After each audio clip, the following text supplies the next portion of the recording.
Hola, muy buenas noches. Qué bueno que nos encontramos una vez más hoy en este estudio bíblico de los martes a través de nuestra plataforma de Facebook en la Casa del Alfarero, que esperamos en este momento, en esta hora, para ti que nos visitas de otra iglesia, para ti que eres miembro en plena comunión o simpatizante de nuestra iglesia, adherente, que este sea tu hogar espiritual. Un lugar donde te puedas sentir tranquilo, un lugar donde te puedas sentir gozoso, un lugar donde te puedas sentir alegre de escudriñar la palabra del Señor junto con hermanos y hermanas en la fe que tienen la misma intención que tú de crecer, de aprender, de mejorar, de llegar a la estatura del varón perfecto, el cual es Cristo. Y eso es algo que debemos retomar siempre en todos los estudios bíblicos de los que formamos parte. Debemos asegurarnos de poner toda nuestra atención, de centrar todas nuestras fuerzas y nuestra mente en lo que Dios quiere decirnos. Y sin lugar a dudas que siempre vamos a aprender algo, e incluso de libros tan complejos como Levítico, como Números, como Crónicas, que son un poco tediosos a la lectura, pero que tienen un dato siempre importante que compartirnos a cada uno de nosotros. La palabra de Dios es viva y eficaz y más cortante que toda espada de dos filos. Y esta parte abarca desde Génesis hasta Apocalipsis, es decir, ese es el ámbito en el que nos encontramos nosotros en este instante. Y ahora te voy a invitar a que mantengas tu Biblia abierta, evita el máximo de distracciones. Recuerda, estamos en el segundo libro de Samuel, capítulo 2, estudiando la vida ya a partir de este momento de David como rey. Comenzaremos a buscar respuestas a las preguntas sobre los tiempos, sobre el porqué de las cosas y cómo nosotros como creyentes poder esperar la voluntad de nuestro Dios y de ahí comprender la importancia de encomendar nuestro camino a Dios. Así que te voy a invitar a que inclines tu rostro en este momento. Vamos a buscar la dirección del Señor y que Él nos acompañe en esta aventura de la siguiente hora. Oremos. Bendito Dios y Padre Celestial, agradecidos estamos contigo por tu bondad y tu misericordia. Gracias, buen Dios, porque eres bueno para con nosotros como iglesia. Gracias porque nos permites escudriñar tu palabra, acercarnos a ella, tratar de encontrar respuestas.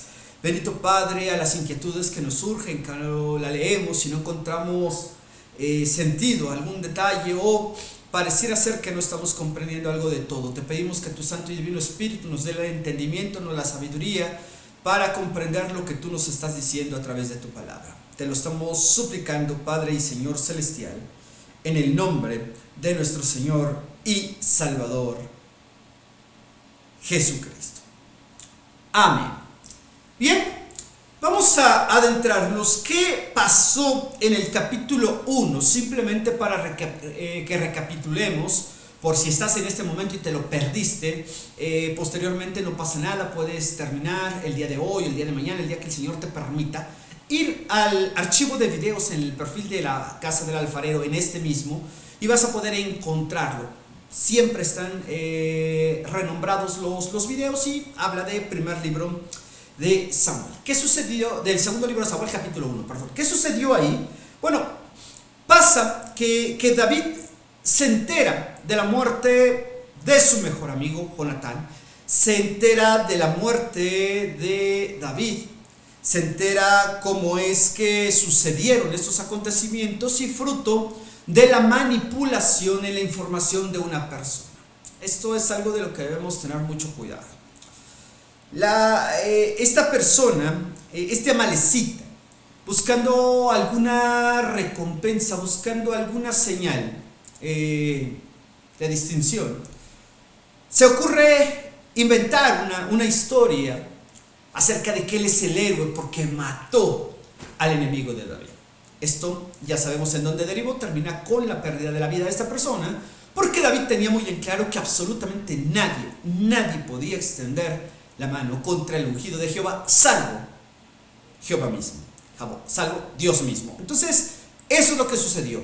Compone un himno triste, un himno doloroso, un himno estremecedor, de los versículos 17 al 27 del capítulo 1. ¿Qué aparece ahí? Hay el dolor reflejado de un ser humano por alguien que ha perdido la vida. Un dolor que se refleja así a través de su mejor amigo, pero también a través de Saúl, entendiendo quién era este y lo que podía representar delante de nuestro Dios. En ese mismo contexto resalta el valor fundamental de la familia, resalta el valor fundamental de las relaciones, aunque muchas veces esto no lo parezca. A veces no medimos el impacto de los prejuicios, no medimos el impacto de los comentarios. Estoy convencido que más de uno nos fuimos con la idea de que las cosas entre Jonatán y Saúl, su padre, no eran buenas. Discutieron muchas veces, pelearon muchas veces, más de una. Saúl quiso acabar con la vida de su propio hijo Jonatán y lo exhibe, lo humilla y muchos otros rasgos. Y diríamos una pésima relación. Bueno, David plantea algo totalmente diferente y David no está mintiendo, no es políticamente correcto, algo que de pronto es válido ser, no es correcto que un creyente pueda ser políticamente correcto. ¿A qué me refiero con esta referencia? Que no pueda dar apariencia de una supuesta misericordia, que no pueda dar la apariencia de estar en sintonía si simple y sencillamente no sucede, o simplemente decirle a la persona lo que quiere escuchar para que se sienta bien. Eso es ser políticamente correcto, hacer lo que en teoría es adecuado. Bueno, David no lo es. David dice las cosas como son, David dice las cosas como siente, y en este momento está expresando que aún en su muerte Saúl y Jonatán estuvieron juntos y murieron juntos. Significa que Jonatán le mostró siempre ese respeto hacia su padre, y termina Saúl demostrando ese amor por su hijo. Diríamos hoy en día, de este lado en el occidente, vaya forma de demostrar amor. Creo que eso ya sería cuestionable cuando entendemos nosotros las diferentes perspectivas de demostrarle amor, de demostrarle fidelidad, lealtad a alguien de nuestra familia o alguien con el que nos encontremos en algún momento coincidiendo en la vida. Bueno, eso es lo que sucedió en el capítulo 1.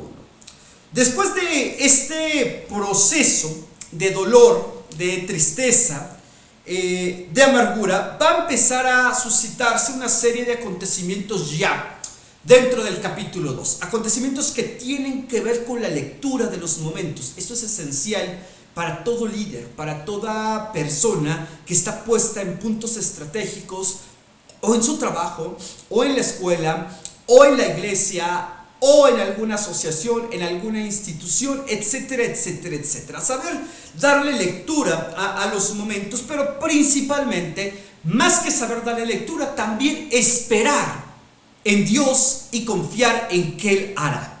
Es decir, dejarnos mover por lo que Dios hace en nuestra vida, por lo que Dios quiere que nosotros compartamos y lo que Dios quiere que nosotros mostremos en este tiempo y en este momento en nuestra vida. Bueno, eso es lo que va a pasar, y te invito a que leas conmigo en voz alta y en tu casa, por favor, de verdad, te lo pido. Es importante compenetrarnos con la palabra de nuestro Dios en voz alta. No te escucho, Dios sí nos escucha a ti y a mí juntos.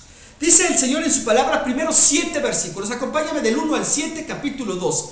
Segundo libro de Samuel, capítulo 2, versículo 1 al 7. El Señor dice en su palabra: después de esto, aconteció que David consultó a Jehová, diciendo: ¿subiré a alguna de las ciudades de Judá? Y Jehová le respondió: sube. David volvió a decir: ¿a dónde subiré? Y él le dijo: a Hebrón. David subió allá, y con él sus 2 mujeres, Ahinoam, jezreelita, y Abigail, la que fue mujer de Nabal, el de Carmel. Llevó también David consigo a los hombres que con él habían estado, cada uno con su familia, los cuales moraron en las ciudades de Hebrón. Y vinieron los varones de Judá y ungieron allí a David por rey sobre la casa de Judá, y dieron aviso a David diciendo: los de Jabes de Galaad son los que sepultaron a Saúl. Entonces envió David mensajeros a los de Jabes de Galaad, diciéndoles: benditos sois vosotros de Jehová, que habéis hecho esta misericordia con vuestro señor, con Saúl, dándole sepultura. Ahora pues, venga, Jehová haga con vosotros misericordia y verdad, y yo también os haré bien por esto que habéis hecho. Esfuércense pues ahora vuestras manos y sed valientes, pues muerto Saúl vuestro señor, los de la casa de Judá me han ungido por rey sobre ellos. Un capítulo realmente curioso por todo lo que va a acontecer en este primer tiempo, en el que podemos nosotros entender cómo Dios va caminando y cómo los planes de Dios van siendo perfectos y va haciendo las cosas a su debido tiempo. De pronto somos desesperados. Soy de pronto muy desesperado, porque quisiera que todo lo que estoy imaginando todo el mundo pudiera verlo. De pronto, ¿no? Eso me suele suceder a mí. No sé si a ti te pase. Si no sucede, gracias a Dios, estás en el camino correcto. Pero de pronto el Señor nos recuerda que debemos tener esa sabiduría, no para ser pasivos, sino para saber esperar, seguir caminando, pero esperar en Dios cuál es la voluntad de Él para con nosotros. Hay algo que llama la atención en este análisis de los primeros 7 versículos que encontramos en el segundo capítulo del segundo libro de Samuel, y nos dice que después del duelo, después de echar a Saúl, sufrir por él, David hace algo interesante. No es la primera vez, es un evento, por lo menos me atrevería a decir la tercera vez con relevancia en su vida. Hubo otras tantas, pero esta es la tercera que tiene que ver con algo que va a suceder en torno a su propia fe, en torno a su caminar, en torno al seguir a Dios y hacer su voluntad y poder eso reflejarlo a todas las personas que le seguían. Eso es esencial en la manera de hacer las cosas. Pero bueno, encontramos que en el versículo 1 dice que David consultó a Jehová. Y sí, la pregunta sería: ¿y para qué lo consulta? ¿Cuál es el motivo en esta ocasión? ¿Qué paso va a dar a David? Y quiero que prestes atención, porque de pronto nos parece preguntas ingenuas. Particularmente yo no creo que haya preguntas ingenuas. Todas tienen una intención. Sea de satisfacer tu curiosidad, sea de satisfacer tu inquietud, o sea simple y sencillamente para indagar algo que tú quieres saber y de pronto no estás enterado, o de pronto no te lo han dicho, o no crees que te han dicho la verdad al respecto. Pero bueno, eso es lo que sucede. Y fíjate lo que dice David, y cada quien tome sus conclusiones al respecto. Te daré la perspectiva desde el estudio bíblico, evidentemente. Dice que David consultó a Jehová diciendo: subiré a alguna de las ciudades de Judá. Y de pronto dirás: sí, es importante saber a dónde vamos. De pronto es importante estar convencidos del rumbo que tomamos, de la dirección que estamos tomando. Tenemos que estar convencidos. Muchos libros, muchos cursos de liderazgo han enseñado, particularmente uno que me encanta a mí, 21 leyes irrefutables del liderazgo, de John Maxwell. Sí, un coaching de liderazgo. Es cristiano, no es pastor, o fue pastor en algún momento de su vida, empresario y demás, que se ha dedicado a esta serie de cursos, y dice que el liderazgo tiene que soler convencer a las demás personas hacia dónde debes dirigir el grupo, la asociación o la iglesia. Y esto suena lógico, según lo que menciona Maxwell.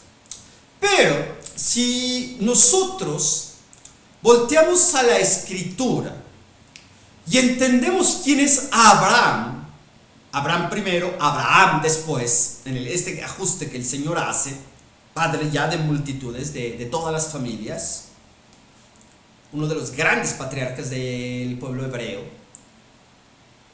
el Señor un día lo agarra y le dice: Abraham, toma tus cositas y te vas a ir a donde yo te indique.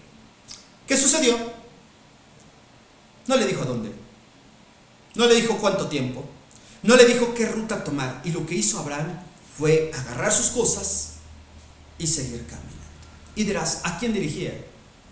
Su familia. Si comenzamos a entender, hermanos, que la posición de liderazgo, de la que debo hacer siempre énfasis, porque Samuel es un libro que habla netamente de liderazgo y que tiene que ver con ese liderazgo que debemos mostrar los creyentes en el mundo, sí, aparte de los líderes dentro de las instituciones y particularmente dentro de la iglesia o de la sociedad, a la asociación que tú pertenezcas. Debemos tener en claro que si estás casado, primero eres líder de tu familia. Que si no estás casado y vives con hermanos y familia, el Señor te ha puesto para seguir el camino que trace, en este caso, la cabeza del hogar, que esté en tu familia.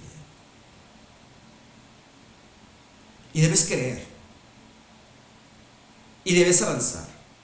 Cierto es, y debo hacer un paréntesis en este momento, y no quiero desviarme mucho de eso.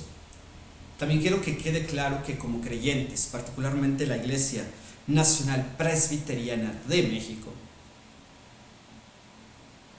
no somos de las iglesias que alienten a los creyentes o a los congregantes a seguir a ciegas, sin preguntar a ningún líder. Evidentemente, la primera exhortación que hacemos es escudriñar la Biblia. Jesús dijo: escudriñen la Escritura porque a vosotros os parece que ellas dan testimonio de mí. Entonces la primera recomendación que hacemos como líderes de la iglesia presbiteriana es: lee tu Biblia. ¿Tienes algo que compartir, algo que opinar? Hazlo a la luz de la Escritura. ¿Tienes algo que señalar? Hazlo a la luz de la Escritura. Eso es fundamental. Y eso es importante que lo hagamos. Y quiero que pienses en esto. En esa oportunidad maravillosa que de pronto Dios nos da a todos sus hijos, de sentarnos a sus pies y aprender como lo hiciera aquella gran mujer, María, hermana de Lázaro y hermana de Marta. Poder centrarnos en lo que tiene que ver con la fe, poder centrarnos en nuestro crecimiento espiritual, poder centrarnos en todo lo que tiene que ver con nuestro Dios. Y eso nos va a marcar un rumbo. Y dirás, ¿por qué todo este asunto? ¿Por qué todo este rollo, pastor? Bueno, porque tiene que ver con las preguntas que de pronto le hacemos a Dios, o de pronto las preguntas que queremos responder en nosotros, o queremos que alguien más lo haga, sobre todo si no nos queda en claro la visión de lo que estamos persiguiendo. Bueno, David le pregunta a Dios: ¿a qué ciudad voy a subir? De Judá. Evidentemente él pertenecía a esa tribu. Evidentemente él conocía el territorio. Evidentemente familia de él habitaba en esa zona. Por lo que resulta extraña la pregunta: ¿a dónde voy a subir? Y si tú ves en la parte final de algunas de las Biblias, de tu Biblia, espero que puedas contar con una de ellas, viene un mapa que menciona los reinos de Israel y de Judá. Y la respuesta que podemos encontrar nosotros es que dentro de esos reinos está una ciudad llamada Jebús, que a la postre va a terminar siendo llamada Jerusalén, y que manifestaba una posición geográfica importante, porque por medio de ella se podía visualizar todo el alrededor. Estaba enclavada en una serie de montañas. Si hoy ubicas Jerusalén, podrás entender la constitución geográfica de la zona y por qué tomaba cierta relevancia. Y era importante. Sin embargo, Dios le dice algo que probablemente no le gustó a David. Para que te ubiques, más o menos, no tenemos un mapa en este momento, pero vamos a poner que el territorio de Judá está más o menos por esta zona, a la altura de este cuadro. No es un mapa, evidentemente. Judá está en este punto y a la ciudad que el Señor lo va a mandar está acá. Más o menos, para que ahí ubiques. Y la ciudad se llama Hebrón. No es una ciudad popular, pero es una ciudad en donde David puede habitar tranquilamente. De pronto pudo haber sucedido, y podemos imaginar que si David llegaba a Jebús, que era la zona más cercana al resto de las tribus hacia el norte, donde estaba Israel, ojo, no pierdas ese dato, las mayores, las demás tribus, aparte de Judá. Y en cierta manera, aquí ya, en un sentido profético de la división del reino, se habla de Judá y se habla de Israel, como si fuesen dos naciones siendo una, con sus crisis, con su monarquía en transición, y tienen que empezar a definir. Por lo que la pregunta de David no es ingenua. En el fondo, y dirás, ¿es prejuicio su posición? Puede ser. Pero si tú lees la escritura, tú lees el capítulo, te vas a dar cuenta que inevitablemente la situación de David estaba pensando en llegar a Jebús. ¿Por qué razón? Porque Saúl ya había muerto. Porque él tiempo atrás, algunas décadas, probablemente un par de ellas, por lo menos, Samuel lo había ungido como el futuro rey. De tal manera que según el protocolo de Jehová, de Dios, David en automático tenía que ser rey.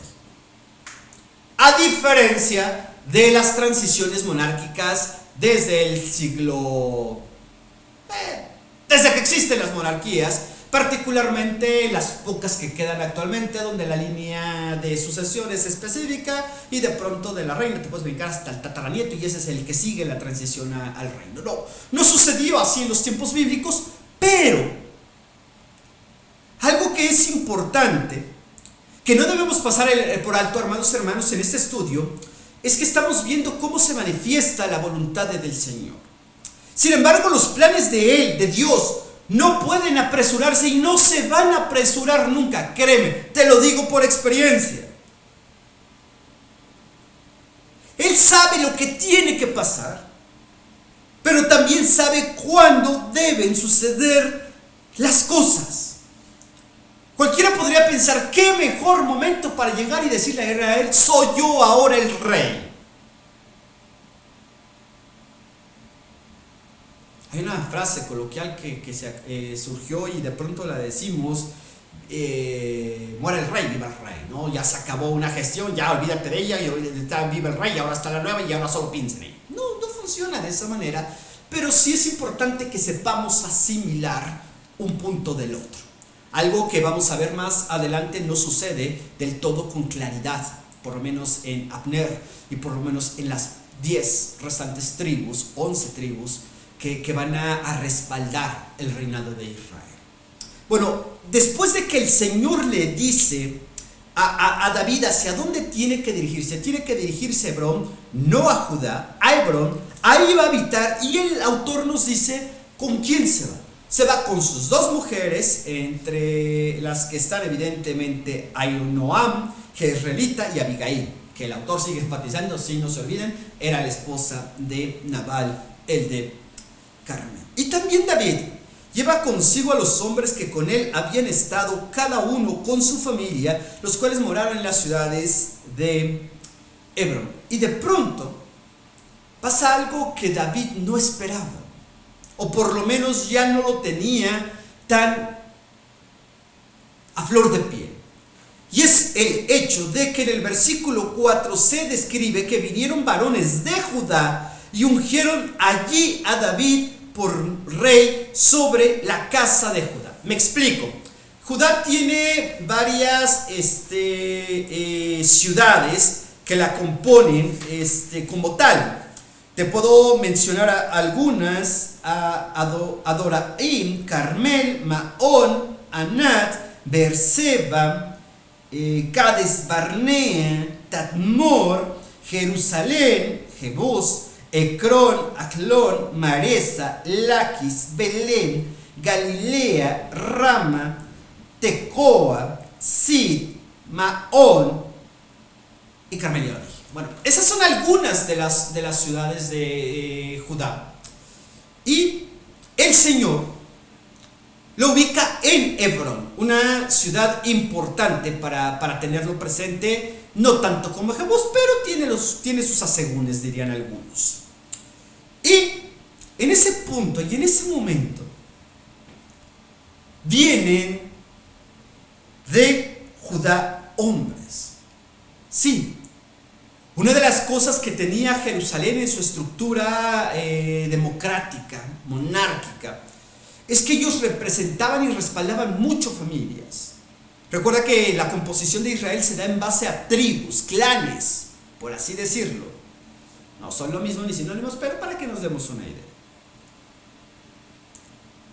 Y había personas distinguidas que representaban a la comunidad. Y por distinguidas me refiero no a personas influyentes, me refiero a personas espirituales, a personas con temor de Dios y a personas de edad avanzada porque tenían la experiencia. Esos eran los líderes. Y además de una intachable reputación. Ellos son los que acuden con David y lo nombran rey de la casa de Judá. Una profecía puede ser. Si tomamos en cuenta lo que debería haber acontecido, que estábamos hablando hasta antes de la esencia de David, de la presencia de David en esta escena ya como monarca de una sola nación, el pueblo de Israel. Pero ahora pareciera estamos hablando de dos puntos. Bueno, eso es lo que estamos encontrando. Y David tuvo la extraordinaria intención de someterse a esa autoridad y esa voluntad de Dios, aunque muchas veces no lo entendía. Aquí llama la atención que una de las primeras acciones monárquicas de David, siendo ya rey, lejos de una fiesta ostentosa para Judá, envía un presente y agradecimiento a Jabes de Galaad por su lealtad con el pueblo de Israel, por su lealtad con el pueblo de Dios. Otra de las cosas que encontramos es que precisamente es David quien está enseñando al pueblo de Israel, al pueblo de Judá y a los hombres que lo seguían. No te olvides que los hombres que lo seguían a David, no todos tenían temor del Señor. Muchos estaban ahí por conveniencia. Muchos estaban ahí porque pensaban ser posicionados o que David los posicionara en el reino. Iba a ser el rey. Pues, oye David, yo soy tu cuate y estuve a tu lado en todo momento. Esa gente estaba con él. Esa gente es la que dijo, no, esos 200 son flojos, no merecen lo mismo, que se vayan y ya. Esa es la gente de amargura de espíritu, de endeudados, necesitados que estaban con David. Versículo 7. Esfuércense pues ahora vuestras manos y sed valientes, pues muerto Saúl vuestro señor, los de la casa de Judá me han ungido por rey. Ahora quiero que escuches lo que dice el Salmo 37. Voy a leer 3 versículos solamente, versículos 5, 7 y 34. Salmo 37, versículo 5 dice: encomienda a Jehová tu camino y confía en él, y él hará. Guarda silencio de Jehová y espera en él, no te alteres con motivo del que prospera en su camino, por el hombre que hace calamidades. Y el versículo 34 menciona: espera en Jehová y guarda su camino, y él te exaltará para heredar la tierra cuando sean destruidos los pecadores.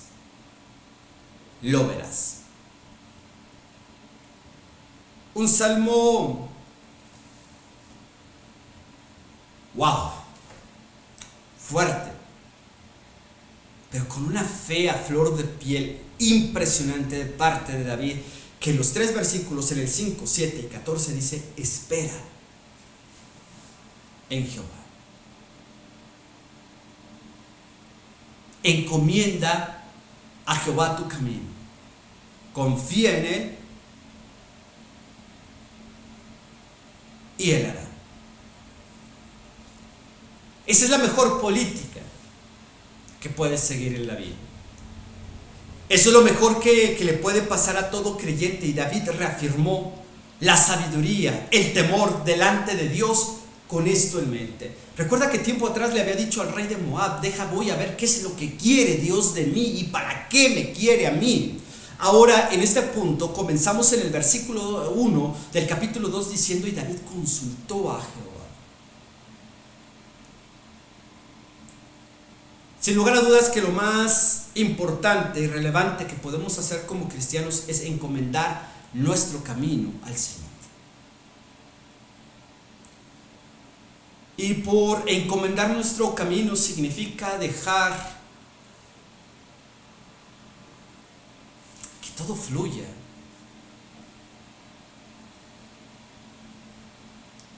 Y de pronto esto es en verdad complicado, es difícil. No sé si te pasa, suele suceder, a mí me ha sucedido, que de pronto no es tan simple o sencillo dejar pasar las injusticias. De pronto no es tan simple o tan sencillo sonreírle a quien ha pretendido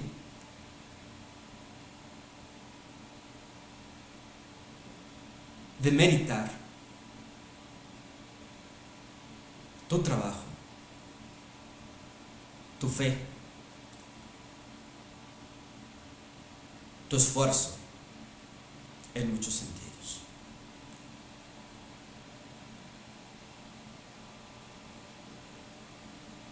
Y volteo al Salmo 37 y el Señor dice: a ver, confíen en mí y yo voy a hacer. 2 veces he escuchado en algún punto referente a esto que todo lo que vivimos, todo lo que pasamos está señalado por Dios para que suceda. Ninguna prueba nos sobreviene como si fuera algo extraño. No os sorprendáis de cuando vengan las pruebas, dice la Escritura. Por ello David declaró con toda convicción y con toda precisión: encomienda a Jehová tu camino. Y tenemos que hacerlo. Lo entendamos o no, estemos con esa sensación de injusticia en el corazón o no, eso marca la importancia de encomendar tu camino al Señor. Porque si lo que tú quieres que pase lo aprueba Dios, va a pasar. Evidentemente David entendía, y evidentemente si le preguntáramos a David y dijera: oye David, ¿de verdad querías ser rey? Y te dijera: no, ¿cómo crees? Yo no aspiraba tanto, yo nomás aspiraba a dirigir ciertas cosas y a lo mejor si el Señor... No. David tenía en claro, el Señor lo había elegido para ser rey, él quería ser rey, él quería estar ahí, pero tuvo que esperar con sabiduría.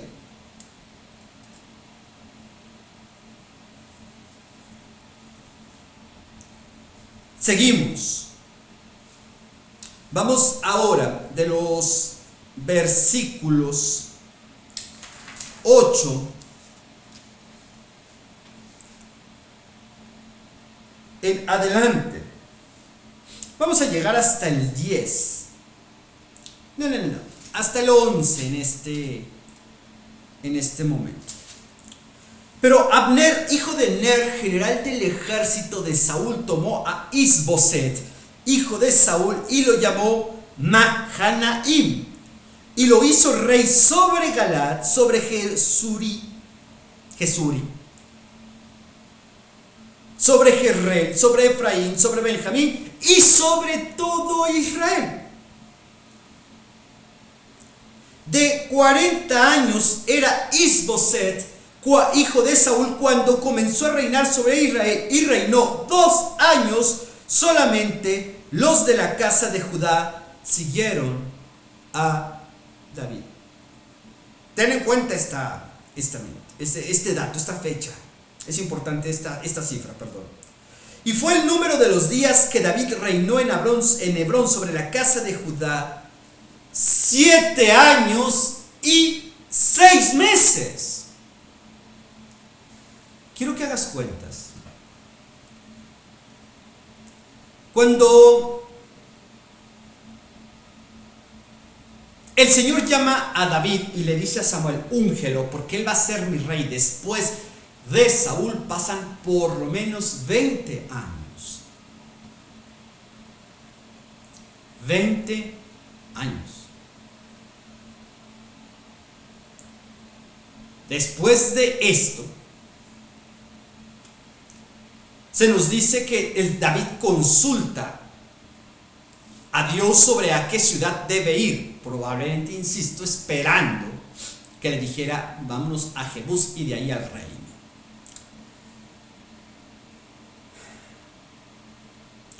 Mateo 25, 23, para responder un poquito a lo que estamos comentando y para que entendamos por qué estoy mencionando esto.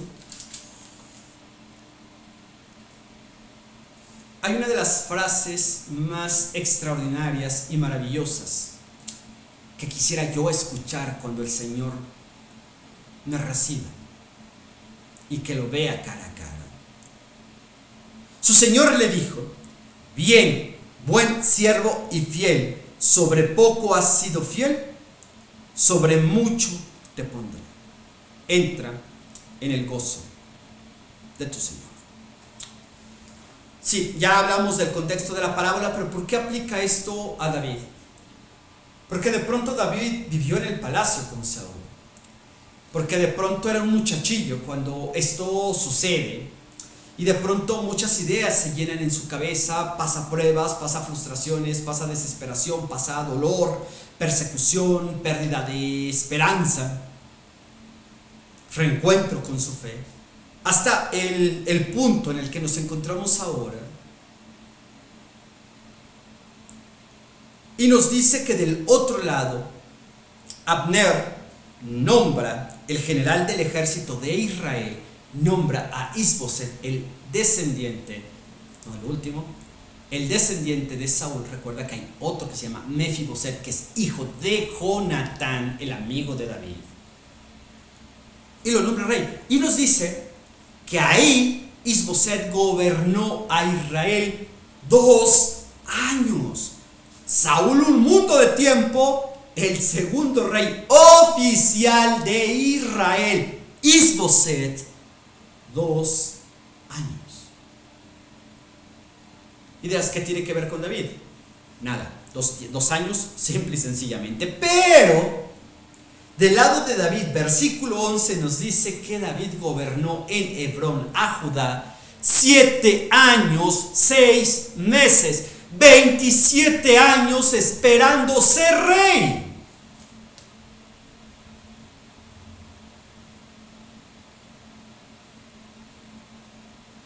Nada más. En el menor de las cifras, 23 años. 20 por mucho, si tú quieres quitarle, todavía darle menos tiempo de espera a David. 7 años y medio gobernó en Hebrón. Y creo que aplica para David perfectamente el buen siervo y fiel. En lo poco has sido fiel, en lo mucho te pondré. Entra en el gozo de tu Señor. David supo asimilar los golpes de la vida. David supo asimilar el plan de Dios principalmente en su vida. David supo asimilar los momentos que le tocó vivir en torno a la fe en su vida.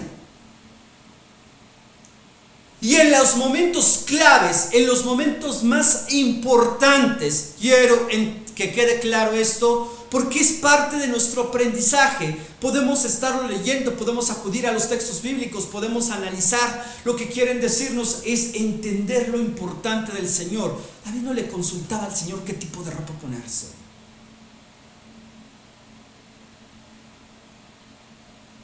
David no le consultaba al Señor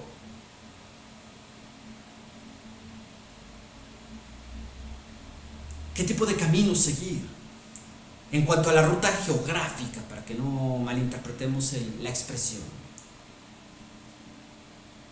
David le consultaba al Señor sobre qué iba a hacer en el momento determinado.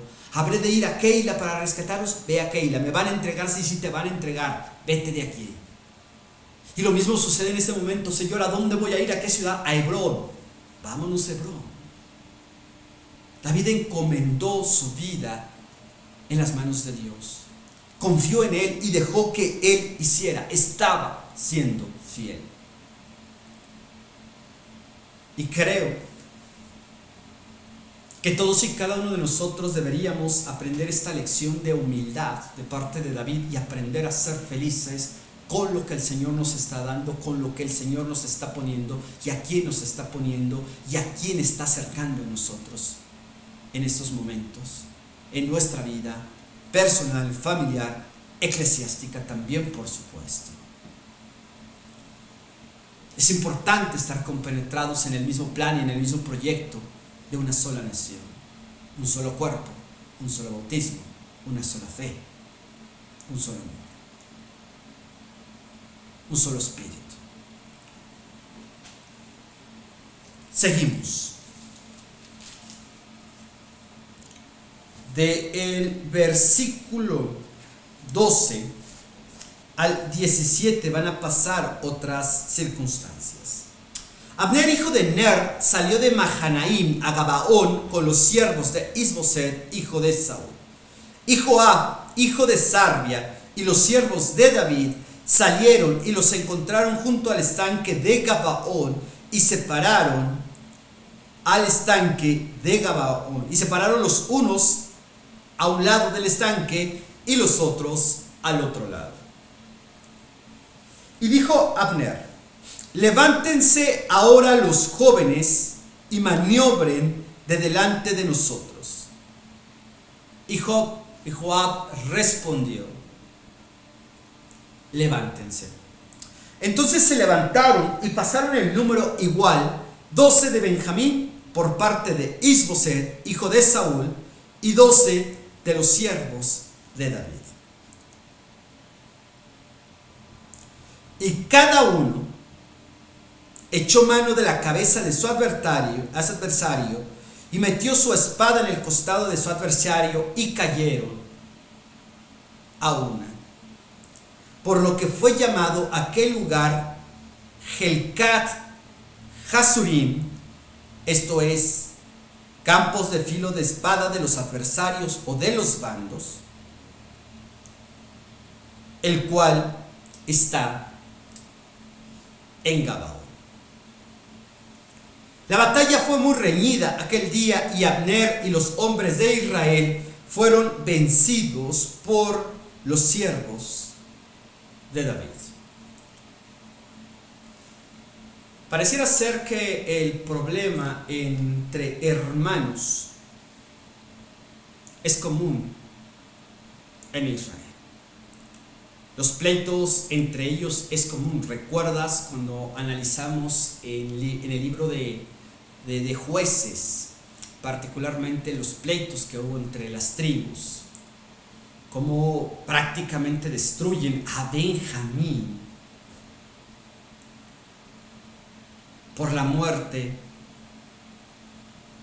de la concubina de un levita. Vemos más adelante en estas guerras que se dan entre Saúl y las persecuciones, como entre ellos mismos matan a un gran número de hebreos con cantidades superiores a los 40,000. Y ahora nos encontramos ante otro punto. De un lado están los seguidores de Saúl y del otro lado los seguidores de Joab. No hay nada más triste en cualquier situación que nos obliguemos a formar parte de un bando. Y hay frases que pretenden estar llenas de sabiduría que dice que si tú estás en un punto neutral, estás del lado de los opresores. Difiero mucho de esa parte. Y lo hemos aplicado en todos los campos. Como pastor, como teólogo, lo puedo aplicar a la teología. Conservadores, liberales, reformados, reformacionales. Siempre elegidos, obligados a estar en un punto o en otro. Siempre buscando confrontar en lugar de armonizar. De un lado Joab, del otro Nabal. Y qué brillante idea, que se levanten los jóvenes y peleen 12 y 12. ¿Y qué crees? Se mataron los 24. ¿Y qué pasó? Pues como eso no funcionó, pues vamos a pelear entre nosotros. Y empieza una persecución terrible, fuerte, sobre Israel. Seguimos del 18 al final. Estaban ahí los 3 hijos de Sarbia, Joab, Abisai y Asael. Este Asael era ligero de pies como una gacela del campo. Y siguió Asael tras de Abner sin apartarse ni a derecha ni a izquierda. Y miró atrás Abner y dijo: ¿no eres tú Asael? Respondió: sí. Entonces Abner le dijo: apártate a la derecha o a la izquierda, y echa mano de alguno de los hombres y toma para ti sus despojos. Pero Asael no quiso apartarse en pos de él. ¿Te imaginas ser el primero en cortarle la cabeza, como diría la reina en Alicia del País de las Maravillas? Abner. Y Abner volvió a decirle a Asael: apártate de en pos de mí. ¿Por qué he de herirte hasta derribarte? ¿Cómo levantaría yo entonces mi rostro delante de Joab tu hermano? Y no queriendo herirse, lo hirió Abner con el regatón de la lanza por la quinta costilla, y le salió la lanza por la espalda, y cayó y murió en aquel mismo sitio.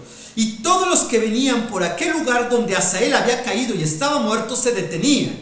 Mas Joab y Abisai siguieron a Abner, y se puso el sol cuando llegaron al collado de Amma, que está delante de Guía, junto al camino del desierto de Gabaón. Y se juntaron los hijos de Benjamín en pos de Abner, formando un solo ejército, e hicieron alto en la cumbre del collado. Y Abner dio voces a Joab diciendo: ¿consumirá la espada perpetuamente? ¿No sabes tú que el final será amargura? ¿Hasta cuándo no dirás al pueblo que se vuelva de perseguir a sus hermanos? Y Joab respondió: vive Dios, que si no hubieses hablado, el pueblo hubiera dejado de perseguir a sus hermanos desde esta mañana. Entonces Joab tocó el cuerno, y todo el pueblo se detuvo y no persiguió más a los de Israel, ni peleó más. Y Abner y los suyos caminaron por el Araba toda aquella noche, y pasando el Jordán cruzaron por todo Bitrón y llegaron a Mahanaim. Joab también volvió de perseguir a Abner, y juntando a todo el pueblo faltaron de los siervos de David 19 hombres y Asael. Mas los siervos de David hirieron de los de Benjamín y de los de Abner a 360 hombres, los cuales murieron. Tomaron luego a Asael y lo sepultaron en el sepulcro de su padre en Belén, y caminaron toda aquella noche Joab y sus hombres, y les amaneció en Hebrón.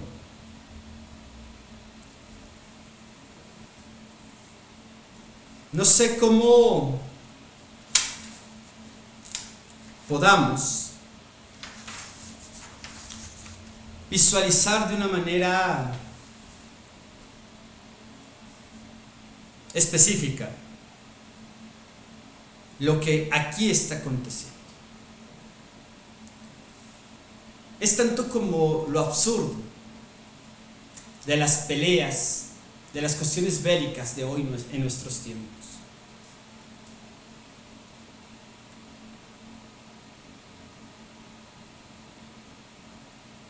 Donde se pelean guerras, batallas, para ganar prestigio, reconocimiento o poder,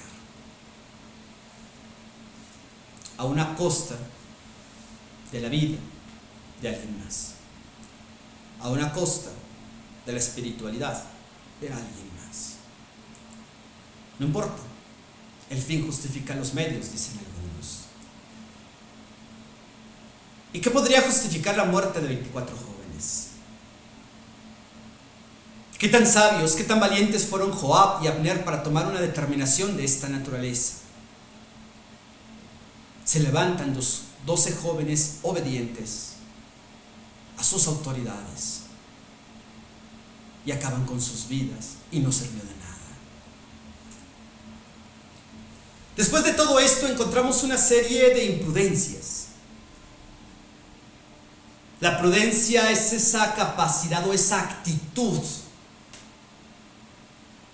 que tiene el ser humano para no distinguir cuándo es el momento oportuno de no hacer, de no decir y de no hablar nada.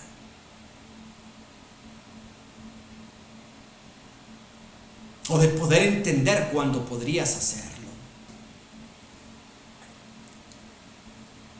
Nos dice en el versículo 20 que en esa escapada Abner voltea y distingue a uno de los 3 hermanos, Joab, Abisai y Asael, y este último era el Usain Bolt de nuestra época. Si alguien no lo sabe, créanme, era un corredor, es un corredor maravilloso, era porque ya no está en activo, rapidísimo. En México tenemos a Speedy González, ¿no? Por lo menos en caricatura, pero ahí está. Asael era el Speedy González de Israel, una persona rapidísima, pero imprudente, valiente, pero insensato. Persigue a Abner, un general, una persona que había llegado ahí por su destreza bélica, una persona que había llegado ahí por su conocimiento, por su fuerza, por su inteligencia. Y Asael le ganó el impulso de querer ser reconocido. Abner le dice: apártate a la derecha, apártate a la izquierda, llévate todo lo que quieres, ya ganaste, ¿qué más quieres? Faltaba algo: prestigio, fama, reconocimiento, reflectores, algo no muy distinto a lo que sucede en nuestros tiempos hoy en día, aún dentro de las comunidades de fe.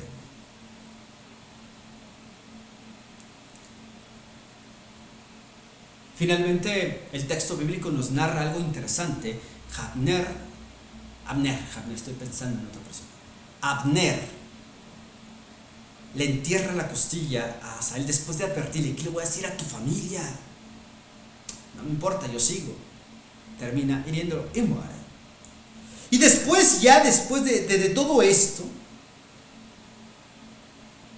versículo 26, y Abner dio voces a Joab diciendo: consumirá la espada perpetuamente, ¿no sabes que el final será amargura? ¿Hasta cuándo no dirás al pueblo que se vuelva de perseguir a sus hermanos? Hasta este punto, Abner demuestra más sensatez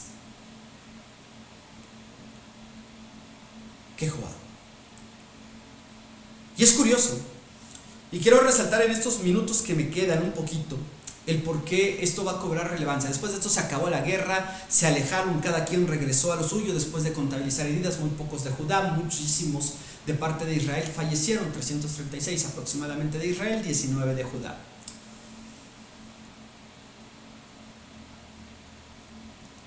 Se supone que el incongruente debería ser Abner, porque seguía a Saúl, porque caminaba al lado de Saúl. Y se supone que el sensato y sabio debería ser Joab. ¿Por qué? Porque andaba con David. Es donde te preguntas, oye, te la pasaste tanto tiempo con David, Joab, y no le aprendiste nada. No sé qué nos respondería Joab. Creo que no es relevante su respuesta en estos momentos. Pero, spoiler,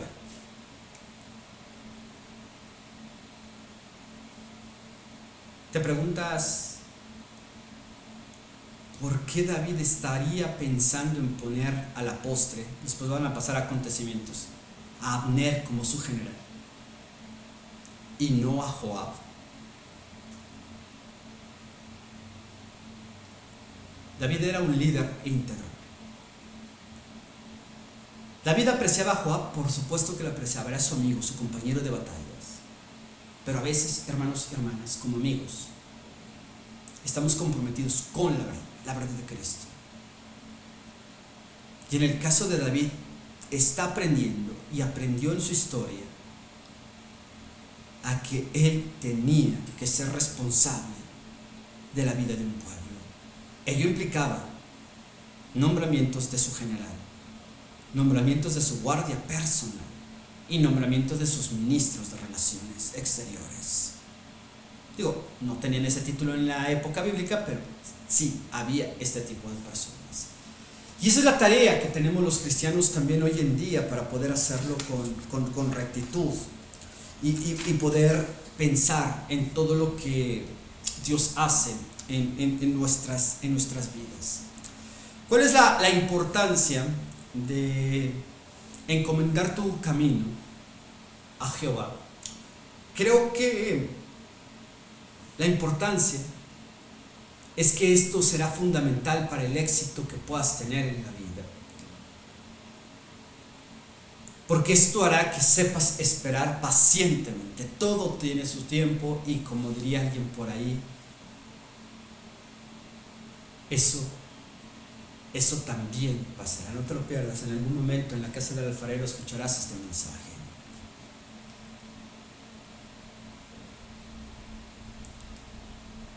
David caminó con Dios.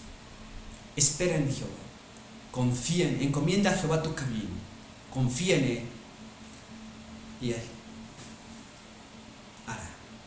Confía en Él y Él te concederá las peticiones de tu corazón. Así que, amado hermano, yo te invito en esta noche a que reflexiones junto conmigo. ¿Qué tan fieles estamos siendo a Dios? ¿Qué tan sabios estamos siendo en la espera que nos ha encomendado? ¿Qué tan leales estamos siendo en las tareas que nos ha encomendado a cada uno de nosotros? ¿Qué tanto amamos? ¿Qué tanto servimos?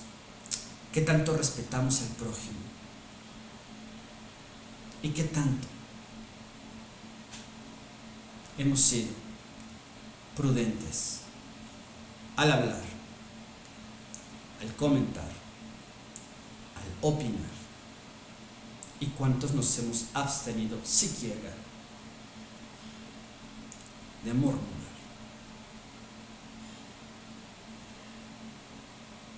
Eso marcó la diferencia entre ser un hombre íntegro como David a ser una persona como Joab, que va a tener un fin. Nada honorable. Encomienda a Dios tu camino. Él te va a bendecir, Él te va a decir por dónde, Él te va a decir cuánto tiempo tienes que esperar. Si crees que ha sido mucho, Job esperó una eternidad. David, por lo menos 27 años y medio para ser rey. Oremos. Bendito Dios y Padre Celestial, gracias te damos por tu gran amor y tu misericordia. Gracias, Señor, por tu bondad. Gracias, Señor, por tus eternos cuidados. Queremos pedirte que seas con nosotros. Queremos suplicarte que nos des sabiduría para actuar en temor y temblor siempre en nuestra vida. Para que siempre encomendemos nuestro camino en tus manos. Para que siempre te consultemos a ti antes de hacer cualquier cosa que tenga que ver con nuestra misión en este mundo y que tenga que ver con el proyecto de vida que has trazado para cada uno de nosotros. En Cristo Jesús. Amén. Que el Señor, mi Dios, nuestro Dios te bendiga. Te mando un fuerte, fuerte abrazo. Disfrútalo mucho. Gracias a Dios que las tardes están siendo un poquito más frescas en Puebla. Y confiamos en que Dios tiene un plan. Dios tiene un propósito para ti, tiene un propósito para mí, tiene un propósito para la casa del alfarero. Con y a pesar de, Él cumplirá su propósito en la casa del alfarero. Te mando un fuerte abrazo. Disfruta a tu familia. Diles que los amas mucho. Más importante, muéstraselo y encomienda siempre tu camino al Señor. Nos vemos la próxima.